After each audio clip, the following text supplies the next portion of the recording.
एक समय था जब कॉमेडी का मतलब सिर्फ हँसी हुआ करता था। लोग दिन भर की थकान के बाद टीवी खोलते थे, कॉमेडियंस आते थे, जोक सुनाते थे और लोग हँसकर अपनी परेशानियाँ भूल जाते थे। लेकिन आज एक जोक कभी-कभी नेशनल कंट्रोवर्सी बन जाता है। एक स्टैंड अप क्लिप वायरल होती है और कुछ घंटों के अंदर लाखों लोग उसे देख चुके होते हैं। कुछ लोग हँस रहे होते हैं, कुछ लोग गुस्से में होते हैं और कुछ लोग एफआईआर दर्ज कराने की मांग कर रहे होते हैं। आज इंडिया में स्टैंड अप कॉमेडी सिर्फ एंटरटेनमेंट नहीं रह गई है, ये पॉलिटिक्स से टकराती है, रिलीजन से टकराती है, जेंडर डिबेट से टकराती है और कभी-कभी कानून से भी टकरा जाती है। आज जब कोई कॉमेडियन का नाम ट्रेंड करता है तो उसके साथ ट्रेंड करती है FIR, boycott, social media outreach, death threats और कोर्ट केसेस। आज एक कॉमेडियन के वीडियो के नीचे कमेंट में जितनी हंसी नहीं होती उससे ज्यादा गुस्सा होता है। आज स्टैंड अप कॉमेडी सिर्फ एक एंटरटेनमेंट नहीं रही, ये एक बैटल ग्राउंड बन गई है। और यही एक सवाल है जो इस पूरी कहानी में है, क्या कॉमेडियन सच बोल रहे हैं या ये सिर्फ कंट्रोवर्सी बेच रहे हैं? ये सवाल सिंपल नहीं है, इसका जवाब एक लाइन में नहीं आता। इसे समझने के लिए हमें वापस जाना होगा उस दौर में जब इंडिया में कॉमेडी की नींव रखी जा रही थी। जब एक कॉमेडियन के लिए सबसे बड़ी चैलेंज ये नहीं थी कि वो ऑफेंसिव है या नहीं, बल्कि ये थी कि वो फनी है या नहीं। तो चलिए शुरू करते हैं उस दौर से जब इंडिया की कॉमेडी अभी सांस लेना सीख रही थी। देखिए, साल 2005 इंडिया का मिडिल क्लास फैमिली पूरी तरह टेलीविजन की दुनिया में डूबा हुआ था। उस समय एंटरटेनमेंट का मतलब था सास बहू सीरियल्स, क्रिकेट और 2-4 रियलिटी शोज। स्टार 1 चैनल पर एक नया शो आया जिसका नाम था ग्रेट इंडियन लाफ्टर चैलेंज। ये शो 3 जून 2005 को शुरू हुआ और इसे एंडीमॉल इंडिया ने प्रोड्यूस किया था। जज थे famous TV personality Shekhar Suman और cricketer turned politician Navjot Singh Sidhu, जो अपने सिद्धूइज्म के लिए मशहूर थे। पहले सीजन के विनर बने सुनील पाल, रनर अप रहे आसान खुरसी और तीसरे नंबर पर आए राजू श्रीवास्तव। ये शो इंडिया में स्टैंड अप कॉमेडी का पहला बड़ा एक्सपोजर था। लेकिन इस शो की कॉमेडी बहुत स्पेसिफिक किस्म की थी। यहाँ जोक्स होते थे मिमिक्री के, पॉलिटिकल लीडर्स की नकल के, बॉलीवुड स्टार्स की नकल के। कंटेंट एकदम फैमिली फ्रेंडली था। आप इसे ग्रैंड पेरेंट के साथ बैठकर देख सकते थे, बच्चों के साथ देख सकते थे। कोई डबल मीनिंग नहीं, कोई एडल्ट कंटेंट नहीं। नवजोत सिंह सिद्धू ठहाका लगाते थे, ऑडियंस तालियां बजाती थी और घर घर में खुशनुमा माहौल बनता था। उस दौर के व्यूवर्स का कहना था कि इस शो ने इंडिया में कॉमेडी कंटेंट को सीरियसली लेने की शुरुआत करवाई। जब तक ये शो आया, लोग बॉलीवुड मेलो ड्रामा से कहीं ज़्यादा कॉमेडी कंटेंट को एंजॉय करने लगे। लेकिन ये सिर्फ टीवी का दौर था। स्टेज पर चाहे जितनी भी कॉमेडी होती, उसकी दुनिया बहुत छोटी थी, बहुत लिमिटेड थी। एक कॉमेडियन किसी ऑडिटोरियम में परफॉर्म करता था, 500 से 700 लोग देखते थे, अगले दिन सब भूल जाते थे। कोई वीडियो नहीं, कोई वायरल मोमेंट नहीं। कॉमेडी एक लाइव एक्सपीरियंस था जो परफॉर्मेंस के साथ खत्म हो जाता था।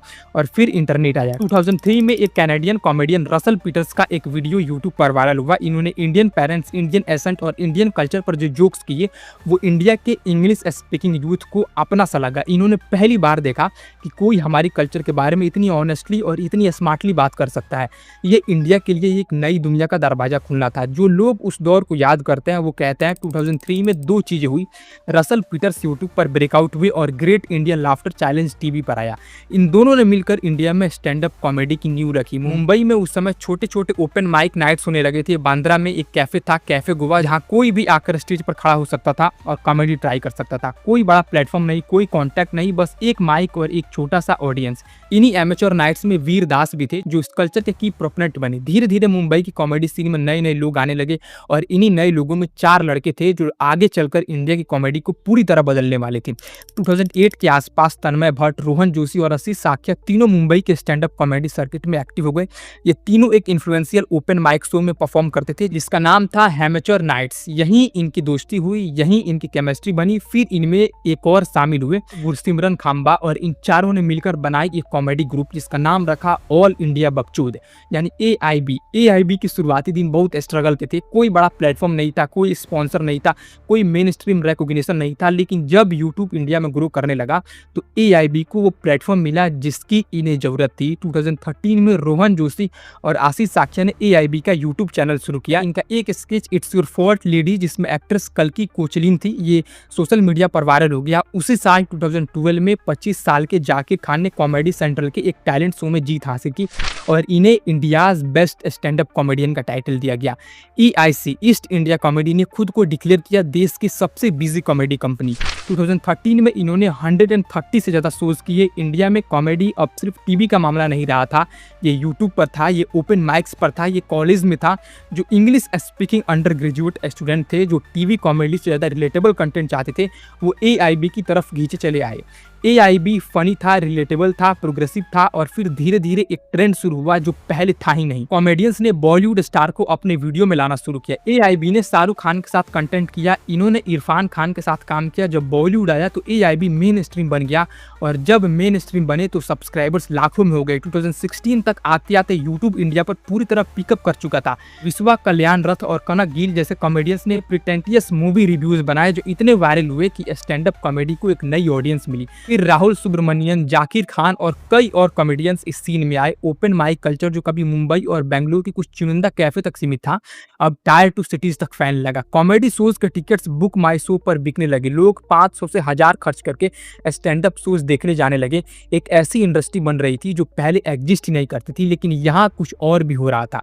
जब इंडिया की कॉमेडी टीवी से निकलकर यूट्यूब पर आई तो रूल्स बदल गए। टीवी पर एक सेंसर बोर्ड था, एक ब्रॉडकास्टर था, एक सेट ऑफ रिस्ट्रिक्शंस था। यूट्यूब पर कुछ नहीं था, कोई सेंसर नहीं, कोई फिल्टर नहीं, कोई ये मत बोलो वाला अथॉरिटी नहीं। और यही फ्रीडम जो पहले एक ब्लेसिंग लग रही थी बाद में कॉम्प्लिकेटेड सवाल बन गए। वेस्टर्न स्टैंड अप कॉमेडी खासकर अमेरिका से एक नई जेनरे इंपोर्ट होने लगी। डार्क ह्यूमर, एजी जोक्स और सबसे इंपॉर्टेंटली रोस्ट कल्चर। रोस्ट एक ऐसा फॉर्मेट है जिसमें किसी सेलिब्रिटी या इंसान को स्टेज पर बिठाया जाता है और उसके बारे में तीखे, शार्प, कभी कभी बहुत पर्सनल जोक्स किए जाते हैं। अमेरिका में इसकी बड़ी ट्रेडिशन है। Dan Martin celebrity roast, comedy central roast, ये फॉर्मेट्स वहाँ डिकेड्स से एग्जिस्ट करता है और ऑडियंस को पता होता है कि ये कंसेंसुअल गेम है जिसमें जिसे रोस्ट किया जा रहा है वो खुद भी हंस रहा है। इसलिए एआईबी ने तय किया कि वो ये फॉर्मेट इंडिया में लाएंगे और इनके लिए ये एक एक्सपेरिमेंट था, एक बड़ा बोल्ड एक्सपेरिमेंट। दिसंबर 2014 मुंबई का एनएससीआई डोम वर्ली जहां एक कॉमेडी शो रिकॉर्ड हो रहा था जो इंडिया की कॉमेडी हिस्ट्री को हमेशा के लिए बदल देने वाला था। स्टेज पर थे डायरेक्टर करण जौहर होस्ट के रूप में, जिन्हें रोस्ट किया जाना था वो थे बॉलीवुड के 2 बड़े स्टार्स रणवीर सिंह और अर्जुन कपूर। पैनल में थे एआईबी के मेंबर्स, कॉमेडियंस आदिति मित्तल, रघुराम और जर्नलिस्ट राजीव मसंद। शो के शुरुआती मिनट्स में ही रणवीर सिंह ने करण जौहर को स्टेज पर लिप पर किस किया और करण की मां ऑडियंस में बैठी थी। रणवीर ने कहा कि ये ऐसा बहुत पहले से करते आ रहा है, लेकिन फिर भी करण की फिल्म्स में इन्हें रोल नहीं मिलता। जोक्स थे अर्जुन की एकेडमिक फेलियर्स पर, करण की सेक्सुअलिटी पर, रणवीर की पर्सनल लाइफ पर। ये इंडिया ने पहले कभी नहीं देखा था। बॉलीवुड के ए लिस्ट सेलिब्रिटीज खुद अपनी तरफ से ऐसे जोक सुन रहे थे और हंस रहे थे। शो रिकॉर्ड हुआ, एडिट हुआ और 28 फरवरी 2015 को एआईबी के यूट्यूब चैनल पर अपलोड हुआ और 24 घंटों के अंदर 40 लाख व्यूज। ये इंडिया में किसी कॉमेडी वीडियो के लिए अनप्रेसिडेंटेड था। लोग शेयर कर रहे थे, फॉरवर्ड कर रहे थे, व्हाट्सएप पर भेज रहे थे, मतलब ये वायरल हो चुका था। लेकिन जो वायरल हुई वो सिर्फ वीडियो नहीं थी, उसके साथ वायरल हुई आउटरीच। कुछ लोगों को वीडियो फनी लगी, कुछ को शॉकिंग, कुछ को ऑफेंसिव और कुछ लोगों ने इसे एक क्राइम माना। 2 फरवरी 2015 को मुंबई में एक ऑर्गेनाइजेशन ब्राह्मण एकता संस्था के प्रेसिडेंट अखिलेश तिवारी ने साकीनाका पुलिस स्टेशन में रिटन कंप्लेंट फाइल की एआईबी रोस्ट में फिल्थी और एब्यूजिव लैंग्वेज के इस्तेमाल के लिए। लखनऊ में एक एक्टिविस्ट कैलाश चंद्र पांडे ने एफआईआर फाइल की करण जौहर, रणवीर सिंह और अर्जुन कपूर के खिलाफ। इनका कहना था कि ये वीडियो वल्गर है और इंडियन कल्चर के अगेंस्ट है। केस फाइल हुई आईपीसी सेक्शन 294 के अंडर जो ऑब्स्सीन एक्ट से रिलेटेड है और आईटी एक्ट सेक्शन 66 के अंडर। बॉम्बे के एक मैजिस्ट्रेट कोर्ट ने एक पुलिस स्टेशन को एफआईआर रजिस्टर करने का ऑर्डर दिया 14 लोगों के खिलाफ, जिनमें दीपिका पादुकोण, आलिया भट्ट, रणवीर सिंह, अर्जुन कपूर, करण जौहर शामिल थे, साथ ही ऑर्गेनाइजर्स और यहाँ तक कि ऑडियंस मेंबर भी। महाराष्ट्र के then chief minister Devendra Fadnavis ने कहा अगर एआईबी रोस्ट वल्गर था और लॉ के खिलाफ था तो हम एक्शन लेंगे। और फिर आया आमिर खान का बयान। आमिर ने पब्लिकली कहा कि एआईबी रोस्ट का कंटेंट वायलेंट था। इस पर बॉलीवुड के कई कलीग्स ने आमिर को क्रिटिसाइज किया, लेकिन 4 फरवरी 2015 को माउंटिंग प्रेशर और लीगल थ्रेट्स के बीच एआईबी ने खुद अपना वीडियो यूट्यूब से हटा लिया। इन्होंने एक ओपन लेटर लिखा जिसमें एक्सप्लेन किया कि इन्होंने ये डिसीजन क्यों लिया। एआईबी ने अपने स्टेटमेंट में लिखा हम बहुत ही कॉम्प्लेक्स और इंटरेस्टिंग देश में रहते हैं जो अभी बहुत सी चीज़ों पर अपना स्टैंड फिगर आउट कर रहा है। फ्री स्पीच की डिबेट शुरू हो रही है। हम बिलीव करते हैं एब्सोल्यूट फ्रीडम ऑफ एक्सप्रेशन में।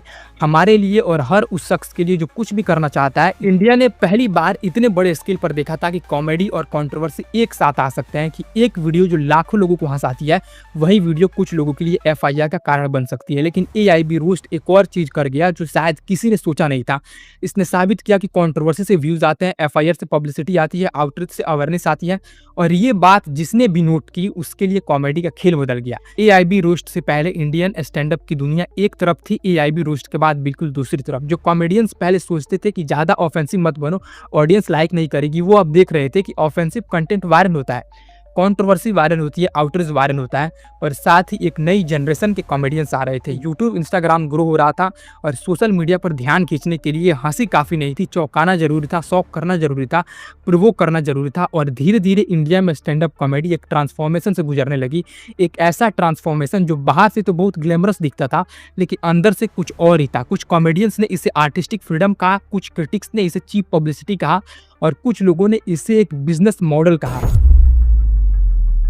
फिर 2025 में कुणाल कामरा का केस आया। कुणाल कामरा ने अपने स्टैंड अप शो में महाराष्ट्र के डेप्यूटी सीएम एकनाथ शिंदे पर एक जिब लिया। एक पॉपुलर हिंदी फिल्म सॉन्ग की लिरिक्स को मॉडिफाई करके मुंबई पुलिस ने MIDC पुलिस स्टेशन में कामरा के खिलाफ FIR रजिस्टर की, जो बाद में खर पुलिस को ट्रांसफर हुई। कामरा ने माफी मांगने से इनकार किया। इन्होंने जो वेन्यू में वैंडलिज्म हुई उसकी निंदा की लेकिन अपने कंटेंट पर खड़े रहे। ये एक पैटर्न बनता जा रहा था। कॉमेडियंस जो करता है, पॉलिटिशियंस या उसके सपोर्टर्स रिएक्ट करता है, FIR होती है, सोशल मीडिया पर डिबेट होती है, कॉमेडियन ट्रेंड करता है, शो हाउसफुल होता है। या ये सटायर था, क्या ये प्रोवोकेशन था या ये एक कैलकुलेटेड मूव था? इस सवाल का जवाब शायद उस फेनोमेनन में छिपा है जो पिछले कुछ सालों में इंडिया की कॉमेडी का सबसे बड़ा ट्रेंड बन गया, क्राउड वर्क। क्राउड वर्क वो फॉर्मेट है इसमें कॉमेडियन स्क्रिप्ट नहीं पढ़ता, ये ऑडियंस में किसी को स्टेज पर बुलाता है या माइक देता है और उनकी लाइफ के बारे में सवाल पूछता है, फिर उसकी बातों पर रिएक्ट करके जोक्स बनाता है। ये फॉर्मेट पावरफुल है क्योंकि ये स्पॉन्टेनियस लगता है, ये रियल लगता है, ऑडियंस को लगता है कि ये एक जेन्युइन अनस्क्रिप्टेड मोमेंट दिख रहा है और सोशल मीडिया पर यही रियल मोमेंट सबसे ज़्यादा वायरल होता है। लेकिन क्राउड वर्क के साथ एक बहुत इंटरेस्टिंग लूप होल भी आया।